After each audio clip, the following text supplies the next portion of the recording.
Hello বন্ধুরা, আমি দেখি এমন আমি তোমাকে একটা ম্যাচটা বিদায় পর্যন্ত তোমাকে 500 অফার करना है দিলাম उसके আমাদের बाद রাত को ভিলেজকে। खेलूंगा। रात को তাহলে 5 ওই घंटे खेलूंगा तो ম্যাচটা 10,000 দেয় स्कोर हो जाएगा। ठीक है। পরবর্তীকালে গিয়ে দেখি ওরা আমাদের ম্যাচে পড়ে গেছে। তার মানে বুঝতেই তো পারছো কতটা ফাটাফাটি হবে। सिस्टम फाड़ देंगे। সিস্টেম তো ভাঙবই ওদের। ওরা আমাদের প্রথম ম্যাচে মেরেছে, কিন্তু ওরা এই ম্যাচে ততটা কিল মারতে পারছিল না। মোটামুটি খুব কমই কিল মারছিল, ওকে কিন্তু কেউ মেরে দেয়। তারপর ওদের টিমমেট ওকে বাঁচাতে গিয়েছিল এবং এই মনস্টার ট্রাক নিয়ে ওদের টিমমেট আমাকে মারতে আসে, কিন্তু আমি বেঁচে গাড়িটি ধরে নিই। আর অপরদিকে আমাদের টিমমেটরা ওদের টিমমেটকে মারছিল। ঠিক আমি তখনই খবর পেয়ে ওখানে যাই।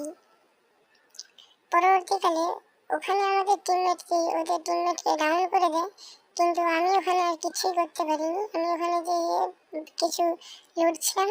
এরপরে আমরা যখন উপরে যাই, একটি প্লেয়ার আমাদের ড্যামেজ দিয়ে দেয়, কিন্তু ওকে আমি মারতে পারিনি, আমার গুলি ফালস হয়েছে। বাট যখন আমি নিচে এসে মেডিকেট করছিলাম, তখন ওই প্লেয়ারটি আমার কাছে আসে। তারপর দেখো ওকে কেমনভাবে মারি। মারার পর ওদের রিয়েকশনটা দেখো।